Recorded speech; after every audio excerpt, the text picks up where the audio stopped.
Welcome back to JRF अड्डा। हमारी चल रही थी यूनिट 1 के पीवाई क्यूज। ठीक है, हम यूनिट 1 के पीवाई क्यूज कर रहे थे। हमने लगभग 10 प्रश्न पढ़ लिए थे। पढ़ क्या लिए थे, ढंग से देखे थे, पूरी तरीके से उनका स्पष्टीकरण देखते हुए, पूरी तरीके से उनका प्रश्न पढ़ के, उनके उत्तर पढ़ के, उनकी चीजों को देखते हुए पूरा एकदम खोल के देखा था एक प्रश्न को, चारों के चारों ऑप्शंस के साथ। तो ठीक है, अब हम उसको कंटिन्यू करते हैं, हमारी जो सीरीज चल रही है पीवाई क्यूज की। क्योंकि आप यूनिट पढ़ चुके हैं, हमारा यूनिट 1 कंप्लीट हो चुका है। यूनिट 1 के कंप्लीट होने के बाद अगर आप उसके पीवाईक्यूज निकाल रहे हैं तो आपके माइंड का एक तरीके से रिवीजन होगा, पूरी यूनिट का रिवीजन हो जाएगा। आपको ये पता लगेगा किस तरीके से प्रश्न आ रहे हैं, किस तरीके से प्रश्न हमें अटेंड करने हैं। और उसके साथ साथ कोई छोटी मोटी चीजें अगर मिस हो जाती है, हमसे मिस हो जाती है, आपसे मिस हो जाती है, तो हम आप और हम मिलकर उसको दोबारा से रिवाइज भी कर सकते हैं। ठीक है, तो कंटिन्यू करते हैं हमारी क्लास हिंदी यूनिट 1 के पीवाईक्यूज के साथ। ठीक है, निम्नलिखित में से कौन सी बोली राजस्थान की नहीं है? अब राजस्थान की तो आपको आनी चाहिए, इवन मुझे भी आनी चाहिए कि कौन सी नहीं है। नहीं वाली पूछ रहा है कि राजस्थान की कौन सी भाषा नहीं है, बोली नहीं है। राजस्थान की बोली कौन सी नहीं है? मेवाती नहीं है, मड़ियाली नहीं है, मारवाड़ी नहीं है, मेवाड़ी नहीं है। ठीक है, मारवाड़ी तो है, मेवाती है। ये थोड़ा सा टाइपिंग भी मिस्टेक है इसमें। यहाँ पर मेवाती होनी, मेवाती, मारवाड़ी। ठीक है, एक बार इसको देखते हैं, ये थोड़ी सी टाइपिंग मिस्टेक है, थोड़ी सी टाइपिंग मिस्टेक हो जाती है, तो वो चीज आप देखिए कि हिंदी की कौन कौन सी, राजस्थान की कौन सी बोलियां है? मेवाती, मालवी, ढूंढाड़ी, मारवाड़ी। ठीक है, तो मारवाड़ी वाली चीजें, मारवाड़ी में उसने गड़बड़ी करी है, मतलब हो जाती है, गड़बड़ी करी क्या, हो जाती है, टाइपिंग मिस्टेक है, ये सब चीजें बहुत सामान्य बात है। तो मड़ियाली राजस्थानी की बोली नहीं है, बिल्कुल नहीं है। तो राजस्थानी की कौन सी बोलियां है वो देखिए, मेवाती, मालवी, जयपुरी, ढूंढाड़ी और मारवाड़ी। ठीक है, तो राजस्थान की कौन कौन सी प्रमुख बोलियां हैं? मेवाती है, मालवी है, जयपुरी है, ढूंढाड़ी है, और जयपुरी जिसे हम ढूंढाड़ी भी कहते हैं, झाड़साही भी बोलते हैं, मारवाड़ी। ठीक है, पश्चिमी हिंदी की बोलियां कौन कौन सी है जी? कोरवी जिसे खड़ी बोली भी कहते हैं, ब्रजभाषा, हरियाणवी जिसको बांगरू भी कहते हैं, राठी बोली भी कहते हैं, बुंदेली और कन्नौजी। ठीक है, सोर से अभ्रन से निकली कौन कौन सी भाषा है? पश्चिमी हिंदी, राजस्थानी, पहाड़ी और गुजराती। ठीक है, तो कौन सी भाषा कहाँ से निकली है, कौन सा अभ्रन से निकली है, और भाषा के बाद में कौन कौन सी बोलियां है, तीनों आ गई। ठीक है, हम शुरू करते हैं कि यहाँ से सोर से अभ्रन से कौन कौन सी निकली है? पश्चिमी हिंदी, राजस्थानी हिंदी, पहाड़ी और गुजराती। ठीक है, ठीक है, राजस्थानी जो बोली है, राजस्थानी बोली के अंतर्गत मेवाती, मालवी, जयपुरी, मारवाड़ी आती है। ठीक है, उसके बाद में आती है पश्चिमी हिंदी की बोलियां। पश्चिमी हिंदी की बोलियों में क्या है? कोरवी, ब्रजभाषा, हरियाणवी, बुंदेली और कन्नौजी। ठीक है, ये इसमें आती है। आगे देखते हैं कि भाषा शब्द किस धातु से बना है। भाषा शब्द किस धातु से बना है? ये तो बहुत सीधा है, इसको तो आप बिल्कुल जल्दी से जल्दी पढ़िए और समझिए और करिए कि भाषा शब्द किससे मिलकर बना है। भष, भाष, दश, अंश। दश और अंश का तो कोई है ही नहीं, है तो भष है या भाष है। अब भाषा शब्द जाएगा तो भाष के साथ जाएगा। मैं भाष के साथ जाने की कोशिश करती हूँ कि हाँ भाई भाष है, इसमें भाष के साथ ये जाना चाहिए। ठीक है, इसका आंसर देख लेते हैं हम। भाष, भाषा शब्द भाष धातु से बना है, बिल्कुल हम सही सही ऑप्शन के साथ गए थे। तो भाषा शब्द भाष धातु से बना है, कौन सी भाषा से? भाष से। अब इसमें एक चीज देखिए, जब भी आप किसी शब्द के साथ जाए ना, तो शब्द को थोड़ा सा वजन के साथ पढ़िए, थोड़ा सा महत्व देके पढ़िए कि भाषा, भाषा भाष के साथ तो जाएगा नहीं, भाष के साथ ही जाएगा। थोड़ा सा समकक्ष बिठाइए शब्दों को, आप समकक्ष बिठाएंगे, समकक्ष ताकि सब कुछ देखें, थोड़ा सा उसको सम्मिलित होकर देखेंगे कि हाँ यार ये ऐसे जा सकता है। तो बहुत सारी चीजें तो आपकी समझ से, आपके संज्ञान से, आप जिस तरीके से उसको पकड़ रहे हैं, समझने की कोशिश कर रहे हैं, उसी से आपके आंसर्स निकल जाएंगे। ठीक है, तो भाषा शब्द भाष धातु से बना है, बिल्कुल। इसका अर्थ वाणी को व्यक्त करना है। ठीक है, जो हम बोलते हैं, जो हम ध्वनि में बोल रहे हैं, उसी को हम लिखित रूप में लेकर आए तो वो लिपि और भाषा का निर्माण करता है। इसके द्वारा मनुष्य के विचारों भावनाओं को व्यक्त किया जाता है। ठीक है, हिंदी के कुछ भाषा वैज्ञानिकों ने भाषा के निम्नलिखित लक्षण दिए हैं। कौन कौन से लक्षण दिए हैं? डॉक्टर बाबूराम सक्सेना के अनुसार जिन ध्वनि, बाबूराम सक्सेना क्या कहते हैं भाषा के बारे में? जिन ध्वनि चिन्हों, जो हम बोल रहे हैं, जो आप सुन रहे हैं, जो हम बोलते हैं, ये तो ध्वनि चिन्ह ही है ना, ये तो ध्वनि है, एक तरीके की उच्चारण कर रहे हैं वो। तो जिन ध्वनि चिन्हों द्वारा मनुष्य परस्पर विचार विनिमय करता है, जिन ध्वनि चिन्हों द्वारा, जो मैं बोल रही हूँ, जो आप सुन रहे हैं, वो एक ध्वनि चिन्ह है और इनके अनुसार हमारा विचार विमर्श हो रहा है, हम बोल रहे हैं, हम एक दूसरे से बात कर रहे हैं, उनको समष्टि रूप से भाषा कहते हैं। ठीक है, तो जो उच्चारण है, उच्चारण हम कर रहे हैं, जो बोल रहे हैं वो ध्वनि है, और ध्वनि के जो चिन्ह है, जो प्रतीक है, उनके आधार पर जो विचार विनिमय होता है उसको हम भाषा कहते हैं। ये ऐसा कौन कहते हैं? बाबूराम सक्सेना। ठीक है, डॉक्टर श्याम सुंदर दास के अनुसार क्या है कि मनुष्य और मनुष्य के बीच की वस्तुओं में विषय में मनुष्य और मनुष्य के बीच वस्तुओं के विषय में अपनी इच्छा और मति का आदान प्रदान करने के लिए व्यक्त ध्वनि संकेत है। वही बात आ रही है कि ध्वनि चिन्ह और ध्वनि संकेत व्यवहार होता है, आदान प्रदान होता है, यानी कि विचार विनिमय होता है। वही बात है कि आप जो बोल रहे हो, आप जिस ध्वनि में हो, आप जो बोल रहे हो, और उसको जो बोल रहे हो उसके साथ जो विचार विनिमय हो रहा है, मैं आपसे बात कर रही हूँ, आप मुझसे बात कर रहे हैं, आप कुछ सवाल पूछेंगे, हम जवाब देंगे, कुछ चीजें मैं पूछ रही हूँ, कुछ चीजों का जवाब आप दे रहे हैं, तो ये एक तरीके से विचार विनिमय हो रहा है। किसके माध्यम से? ध्वनि के माध्यम से, इसको भाषा कहते हैं। वरना आप देखिए कि ध्वनि को निकाल दीजिए कि आप तक मेरी बात ही नहीं पहुंच रही हो, आप मेरी बात ही नहीं सुन रहे हो, ठीक है, तो पता ही नहीं चलेगा क्या है क्या नहीं है। आप सीधे वीडियो देखो, एक बार म्यूट कर दो, एक बार ना कहते हैं ना, क्लास को म्यूट कर दो, क्लास को देखो ही मत, मतलब सुनो मत, मतलब देखो सुनो मत। सिर्फ आप देखोगे तो आपको पता ही नहीं चलेगा क्या चल रहा है क्या नहीं, लेकिन आप देखने के साथ साथ जो ध्वनि सुन रहे हैं, है ना, और जिस माध्यम से वो आ रही है, जिस माध्यम के भाषा की जिस माध्यम से वो आ रही है, वो भाषा में मतलब भाषा है कि जो मैं बोल रही हूँ, जो आप सुन रहे हो, और उसमें हम दोनों के विचार, हम आपके और हमारे जो विचार विमर्श हो रहे हैं, वो भाषा है। वरना बिना भाषा के तो हम कैसे बात करते? बात क्या, ये लिखित रूप में जो हम देख पा रहे हैं, लिखित रूप में हम जो पढ़ रहे हैं, वो ही नहीं होता हमारे साथ तो। ठीक है, अगला प्रश्न देखते हैं कि देवनागरी लिपि की वर्णमाला का वैज्ञानिक क्रम क्या है। अब इसको, ये एक सहज वाला प्रश्न है कि अगर आपने पढ़ा है, आपने पूरी क्लासेस हिंदी भाषा व्याकरण वाली चीजें पूरी पढ़ी है, तो आप आराम से कर ले जाओगे। स्वर पहले, बाद में व्यंजन, स्वर व्यंजन के साथ साथ अनुनासिक, बीच में महाप्राण के बाद अल्प प्राण।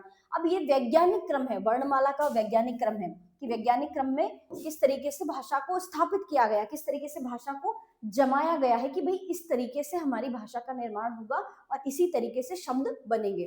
तो इसका वैज्ञानिक क्रम कौन सा है, वो क्या है, वो हम देखते हैं कि देवनागरी लिपि की वर्णमाला का क्रम वैज्ञानिक है, बिल्कुल वैज्ञानिक है। हमारी जितनी उत्कृष्ट कोटि की वैज्ञानिक नियमों के आधार पर चलने वाली भाषा किसी भी और राष्ट्र की नहीं है। इसमें स्वर पहले तथा व्यंजन बाद में आते हैं, स्वर पहले आते हैं। अब ये चीज आप बात बिल्कुल ध्यान रखेंगे, ठीक है, क्योंकि जिस तरीके के प्रश्न आते हैं वहां पर इस तरीके की चीजें पूछी जाती है कि आपको पूरी चीजें डिटेल्स में याद होनी चाहिए।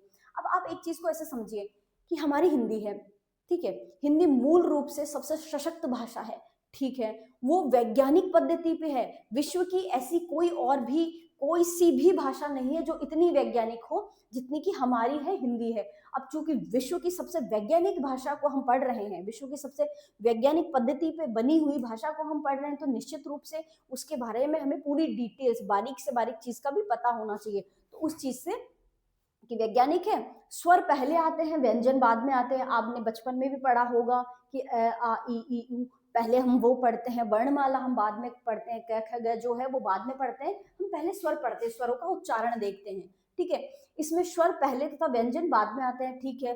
ब्रह्मी की उत्तरी शैली से है, हमने ये चीज भी देखी है कि हमारी जो हिंदी की उत्पत्ति हुई है किस तरीके से हुई है, ब्रह्मी, कुटिल लिपि, गुप्त लिपि, उसके बाद में देवनागरी लिपि। तो एक पूरा जो प्रक्रम आ रहा है कि किस तरीके से हमारी देवनागरी लिपि हिंदी आती है, वो भी हमने देखी, ठीक है। तो ब्रह्मी की उत्तरी शैली में चौथी से 5वीं सदी में गुप्त लिपि तथा गुप्त लिपि से 6वीं सदी में कुटिल लिपि और विकसित हुआ, और इसी कुटिल लिपि से लगभग 9वीं सदी के लगभग नागरी के प्राचीन रूप से का विकास हुआ, जिसे प्राचीन नागरी देवनागरी कहते हैं, ठीक है। अब ये आ गया ना यहाँ पे कि पहले आई है ब्रह्मी लिपि, ठीक है, इसको आप ऐसे देखो, पहले आई है ब्रह्मी लिपि, ब्रह्मी लिपि के बाद में कौन सी आती है, ब्रह्मी की उत्तरी शैली, ठीक है। ब्रह्मी लिपि के बाद में आती है गुप्त लिपि, ठीक है। गुप्त लिपि के बाद में आती है कुटिल लिपि, ब्रह्मी लिपि के बाद में आती है कुटिल लिपि, और कुटिल लिपि के बाद में आती है नागरी लिपि। यहाँ पे आती है नागरी यानी कि देवनागरी, ठीक है, और देवनागरी से निकलती है हमारी हिंदी। तो इस तरीके से कि ब्रह्मी, ब्रह्मी के बाद गुप्त, गुप्त के बाद कुटिल, कुटिल के बाद नागरी, और नागरी से आई है देवनागरी जो हमारी हिंदी है। ठीक है, देवनागरी का सर्वप्रथम प्रयोग राजा गुजरात के राजा जयभट्ट के एक शिलालेख में हुआ है। ठीक है, जो 7वीं 8वीं में लिखा गया है शिलालेख, वहां से इसका प्रथम हमें इसका प्रयोग मिलता है कि गुजरात के राजा जयभट्ट के एक शिलालेख में। कहाँ मिलता है? गुजरात के राजा जयभट्ट के शिलालेख में हमें हमारी देवनागरी का, हमारी हिंदी का, देवनागरी लिपि का, हिंदी भाषा का पहला प्रमाण मिलता है कि हाँ, यहाँ से आरंभ होती है। ठीक है, आगे का प्रश्न देखते हैं। केंद्रीय हिंदी निदेशालय की ओर से देवनागरी लिपि तथा हिंदी वर्तनी का मानकीकरण कब प्रकाशन किया गया? ठीक है, केंद्रीय हिंदी निदेशालय की ओर से देवनागरी लिपि तथा हिंदी वर्तनी का मानकीकरण कब प्रकाशित किया गया? अब हिंदी है, देवनागरी लिपि है, हिंदी है, तो उसका मानकीकरण भी संभव है। संभव क्या है ही, मानकीकरण होना आवश्यक है, क्योंकि बिना मानकीकरण के भाई किसी चीज को आप प्रमाणित नहीं करोगे, किसी चीज पे पूरी तरीके से नियम नहीं होगा, उसका ऑथराइजेशन नहीं होगा, तो कोई भी आएगा कुछ भी खिलवाड़ करेगा, कोई भी आएगा किसी भी तरीके से परिवर्तन करके चला जाएगा और हमारी भाषा बिगड़ती रहेगी। भाई किसी भी चीज को एक तरीके से स्थापित तो होना जरूरी है ना, कि जैसे हर जगह के एक नियम है, तो भाषा के भी नियम है। अगर आपकी भाषा में नियम नहीं है, अगर भाषा में नियम नहीं बनाए, उसके कायदे नहीं बनाए, तो कोई भी चीजों में परिवर्तन करता रहेगा। मैं क्या बोल रही हूँ, आप क्या समझ रहे हो, आप क्या बोलोगे, कोई और क्या समझेगा। तो एक स्थापित नियम होना आवश्यक होता है। तो उसको देवनागरी लिपि और उसकी भाषा का मानकीकरण किया गया। कब किया गया, किसके माध्यम से किया गया है? पहले तो केंद्रीय हिंदी निदेशालय की ओर से किया गया। अब कब किया गया वो देखिए, कब किया गया था? 1983 में। ठीक है, केंद्रीय हिंदी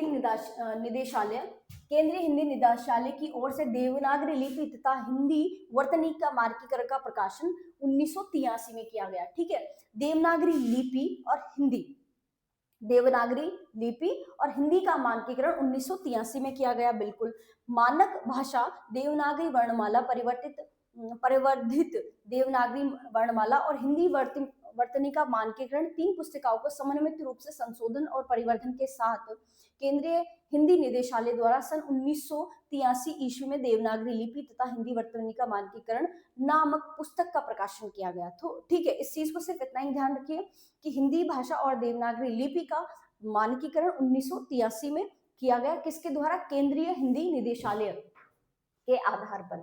ठीक है, पुस्तकों का नाम याद रखने की आवश्यकता है नहीं। भारतीय संविधान के अंकों के किस रूप को स्वीकार किया गया? ये इससे सरल प्रश्न तो होना ही नहीं चाहिए।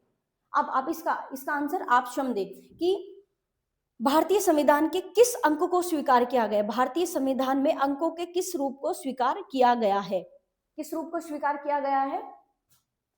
भारतीय अंकों को, भारतीय अंकों के अंतरराष्ट्रीय रूप को, भारतीय मूल के अरबी के अंतरराष्ट्रीय रूप को, उपयुक्त सभी को तो नहीं किया गया, एक को ही किया गया, तो ये तो है ही नहीं। ठीक है, यहां पर है भारतीय अंक के अंतरराष्ट्रीय रूप को, भारतीय अंक के अंतरराष्ट्रीय रूप को भारतीय संविधान में स्वीकार किया गया है। ठीक है, इसका आंसर देख लेते हैं कि भारतीय संविधान ने भारतीय अंकों के अंतरराष्ट्रीय रूप को स्वीकार किया है। कौन से रूप को स्वीकार किया है? अंतरराष्ट्रीय रूप को स्वीकार किया है। अनुच्छेद 343 में उल्लेख किया गया है कि संघ की राजभाषा हिंदी होगी, लिपि देवनागरी होगी तथा अंकों का प्रयोग वही रहेगा जो अंतरराष्ट्रीय स्तर पर प्रचलित है। अन्य विकल्प जो है त्रुटिपूर्ण है। तो भारत की भाषा देवनागरी, लिपि राजभाषा हिंदी होगी। ठीक है, राजभाषा हिंदी, लिपि देवनागरी और अंकों का जो स्वरूप होगा अंतरराष्ट्रीय होगा। 343 में ये स्पष्ट हुआ है। ठीक है, बस इतना ही, इन 3 चीजों का ही ध्यान रखना है कि राजभाषा हिंदी होगी, लिपि देवनागरी होगी, अंतरराष्ट्रीय रूप होगा, अंकों का अंतरराष्ट्रीय रूप होगा। ठीक है, विभाषा से आशय है राजभाषा, मातृभाषा, एक प्रांत की भाषा, एक देश की भाषा। विभाषा क्या होती है? राजभाषा होती है, मातृभाषा होती है, एक प्रांत की भाषा होती है, एक देश की भाषा होती है। विभाषा एक अनुमानित रूप से मैं मानूं कि राजभाषा, मातृभाषा और क्या एक प्रांत की और देश की, मेरे हिसाब से मातृभाषा होनी चाहिए ना, कि भाषा है विभाषा ना, तो विभाषा यानी कि एक महत्वपूर्ण भाषा और एक लोकल लैंग्वेज जिसे हम कह सकते हैं मातृभाषा। ठीक है, आगे इसका देखते हैं कि विभाषा से क्या आशय। सी, विभाषा, ओके। विभाषा क्या है? एक प्रांत की बोली। एक तो राष्ट्र की बोली है जो राष्ट्रभाषा है, राष्ट्र की बोली, राष्ट्र की बोली को हम राष्ट्रभाषा कहेंगे, राजकाज में प्रयोग में ली जाने वाली भाषा को हम राजभाषा कहेंगे। विभाषा किसे कहेंगे? प्रांत की बोली को। उपरोक्त विकल्प के अनुसार एक प्रांत की बोली को, कौन सी? एक प्रांत की बोली को विभाषा कहा जाता है। विभाषा का क्षेत्र बोली की अपेक्षा अधिक विस्तृत होता है। यह एक, भाई ठीक है, राजभाषा है, राजभाषा से थोड़ी कम मातृभाषा है, विभाषा है ना, और विभाषा थोड़ी सी बोली से कम है। तो एक प्रांत की बोली को, एक प्रांत की जो बोली है, एक आप देखिए राजस्थान है, राजस्थान में राजस्थानी बोली जाती है मुख्य रूप से, लेकिन मुख्य राजस्थानी के साथ साथ उसकी और भी उपबोलियां हैं जो मारवाड़ी, मेवाती, ढूंढाड़ी है वो। तो एक प्रांत की बोली को विभाषा कहा जाता है, बिल्कुल ठीक है। विभाषा का क्षेत्र बोली की अपेक्षा विस्तृत होता है। भाई बोली है एक ढूंढाड़ी, लेकिन वो आती है किसमें? राजस्थानी में। राजस्थानी किसमें आती है? शोर से अपभ्रंश में, ठीक है, वो चीज। यह एक प्रांत या उपप्रांत में प्रचलित होती है। इसमें साहित्यिक रचनाएं भी प्राप्त होती है। अवधी, ब्रजभाषा, खड़ी बोली, भोजपुरी, मैथिली आदि हिंदी की प्रमुख विभाषाएं हैं, ठीक है। अब ये किस पे है? इनके भी अपभ्रंश है, इनके भी सोर्स यानी अपभ्रंशों से निकली हुई है, अर्धमागधी, मागधी अपभ्रंशों से निकली हुई है। सरकारी कार्यालयों में प्रयुक्त होने वाली भाषा या राजकाज की भाषा को राजभाषा तथा घर परिवार में व्यवहृत होने वाली भाषा को मातृभाषा कहते हैं, ठीक है। तो किसको क्या कहते हैं वो देखिए कि एक प्रांत की बोली को विभाषा कहा जाता है, बिल्कुल। विभाषा का क्षेत्र बोली की अपेक्षा अधिक विस्तृत होता है। ये एक प्रांत या उपप्रांत को संबोधित करती है, प्रचलित होती है। इसमें साहित्यिक रचनाएं भी प्राप्त होती है, ठीक है। अवधी, ब्रज, खड़ी बोली, भोजपुरी, मैथिली आदि प्रमुख विभाषाएं हैं, ठीक है। सरकारी कार्यालयों में प्रयुक्त होने वाली भाषा या राजकाज की भाषा को राजभाषा तथा घर परिवार में प्रयुक्त होने वाली मातृभाषा को कहते हैं। विभाषा का एक तो है राष्ट्रभाषा हिंदी, जहाँ पे सबसे ज्यादा लोग हिंदी बोलते हैं, हिंदी को समझते हैं। एक है राजभाषा हिंदी, जहाँ पर राजकार्यों में, कार्यालयों में सरकारी कर्मचारियों के साथ हिंदी चलती है। एक है विभाषा जो राजभाषा के थोड़ा सा नीचे आती है। राजभाषा यानी कि राजभाषा का क्षेत्र पूरे राष्ट्र पे है, तो विभाषा एक प्रांत में, एक राज्य में बोली जाती है, और उस राज्य में और बोलियां बोली जा रही है और उसके टुकड़े हैं और उसके छोटे छोटे वर्गीकरण किए गए हैं, वो आपकी आती है बोलियों में, ठीक है। तो बोली कौन कौन सी है? अवधी, भोजपुरी, बघेली, ब्रजभाषा, खड़ी बोली, मैथिली, ये सब आती है भाषा बोली के अंतर्गत, ठीक है। आगे देखिए कि इनमें से कौन सी लिपि नहीं है। अरबी, गुरुमुखी, देवनागरी, अंग्रेजी। तो देवनागरी तो लिपि है भाई साहब, हमने देखा है, हमारी तो हिंदी ही यहाँ से उत्पन्न है, हमारी तो हिंदी का ही कहते ना जन्म यहाँ से हुआ है। तो देवनागरी तो लिपि है, गुरुमुखी भी लिपि है, अरबी और अंग्रेजी, इन दो में थोड़ा सा, इन दोनों में से बताइए कि कौन सी अरबी मतलब लिपि नहीं है। इन दोनों में से बताइए कि कौन सी लिपि नहीं है, कौन सी लिपि नहीं है। वो देखिए कि अंग्रेजी लिपि नहीं है, भाषा है, ठीक है। अंग्रेजी लिपि नहीं है, भाषा है। अंग्रेजी क्या है? भाषा है। यानी कि फिर अरबी जो है लिपि है, तो अरबी फारसी भी हम पढ़ते हैं, उर्दू पढ़ते हैं, हिंदी में देवनागरी लिपि है। तो अंग्रेजी लिपि नहीं, भाषा है। अंग्रेजी लिपि नहीं, भाषा है, ठीक है। इसकी लिपि का नाम रोमन लिपि है। अंग्रेजी लिपि नहीं है, भाषा है। अंग्रेजी की लिपि कौन सी है? रोमन। भाई हमारी जो हिंदी है उसकी तो हमने देवनागरी देख ली है, अरबी भी एक लिपि है, ठीक है। अंग्रेजी जो भाषा है उसकी लिपि कौन सी है? रोमन। हिंदी की है देवनागरी, ठीक है। हिंदी की है देवनागरी और अंग्रेजी की है रोमन। अरबी जो है वो उर्दू की है। अब देखिए अंग्रेजी है, उर्दू है, हिंदी है। अंग्रेजी की रोमन है, हिंदी की देवनागरी है, और उर्दू की जो लिपि है वो अरबी है। गुरुमुखी लिपि पंजाबी लिपि है, ठीक है। देवनागरी लिपि में हिंदी, संस्कृत, मराठी आदि भाषाएं लिखी जाती है। तो हिंदी, संस्कृत, मराठी कौन सी भाषाओं में लिखी जाती है? देवनागरी लिपि में। कौन सी लिपि में लिखी जाती है? देवनागरी में। गुरुमुखी लिपि में कौन सी भाषा आती है? गुरुमुखी लिपि में चलती है हमारी पंजाबी भाषा। इनमें से किस बोली का बिहारी हिंदी से संबंध नहीं है? अब आप ये प्रश्न बताइए कि बिहारी हिंदी जो है उसमें उसका संबंध किससे नहीं है? बिहारी के लिए हमने पढ़ लिया था ना, वहां पे 3 भाषाएं थी। बिहारी के बारे में हमने पढ़ा था, 3 भाषाएं हैं, 3 बोलियां हैं। बिहारी हिंदी में 3 बोलियां, 3 भाषाएं आती है, कौन कौन सी? मगही, मैथिली और भोजपुरी, ठीक है। तो मगही, मैथिली, भोजपुरी, यानी कि अवधी नहीं है। तो अवधी किस में आती है? अवधी किस में आती है? अवधी किस में आती है बताओ? अवधी आती है पूर्वी हिंदी में। अवधी किस में आ रही है? पूर्वी हिंदी में, ठीक है। तो ठीक है, अवधी का संबंध बिहारी से नहीं है, अवधी का संबंध किससे है? पूर्वी हिंदी से, ठीक है, पूर्वी हिंदी से अवधी का संबंध है, पूर्वी हिंदी से। बाकी बिहारी हिंदी में कौन कौन सी है? बिहारी हिंदी में भोजपुरी, मगही, मैथिली है, और पूर्वी हिंदी की अन्य जो तो बोलियां हैं उसमें छत्तीसगढ़ी। तो छत्तीसगढ़ी, बघेली और अवधी ये आती है पूर्वी हिंदी में, और पश्चिमी हिंदी बिहारी हिंदी में आ रही है मगही, मैथिली और भोजपुरी, ठीक है। ये सारा हमने देख लिया था वहां पे कि वहां पे जब हम इसकी वो यूनिट 1 पढ़ रहे थे, वहां पर कौन कौन से क्षेत्र में कौन सी बोलियां बोली जाती है, कौन कौन सी बोली का कौन सा क्या क्षेत्र है, वो हम देख चुके थे। तो आप वहां पे देख सकते हैं, ठीक है, हमारी क्लास उसकी हो चुकी है। मगही किस प्रदेश की बोली है? अब मगही आपने भी अभी पढ़ी है ना, मध्य प्रदेश, बिहार, राजस्थान, छत्तीसगढ़। मगही किस प्रदेश की बोली है?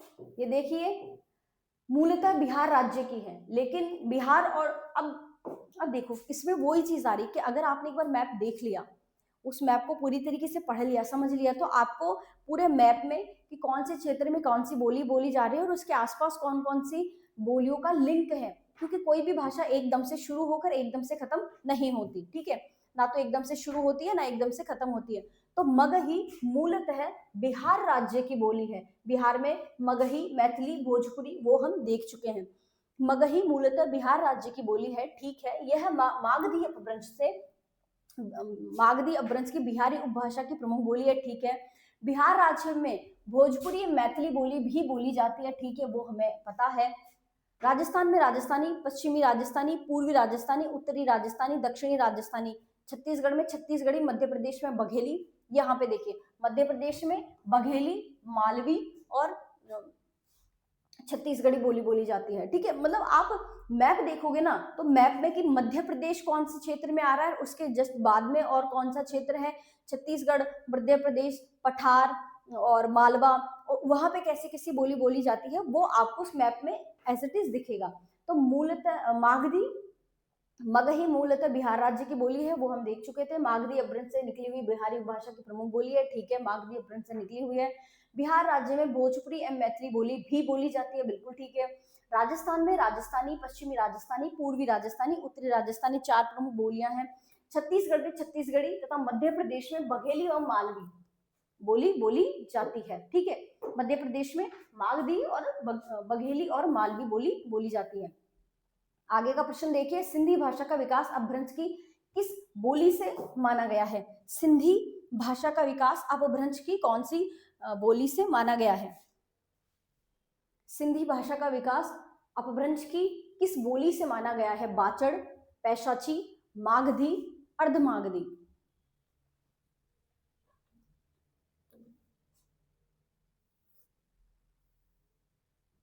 ये सारी बोलियों के सारी ये जो बोलियां हैं वो कहां कहां से निकली हुई है, ये स्पष्ट है।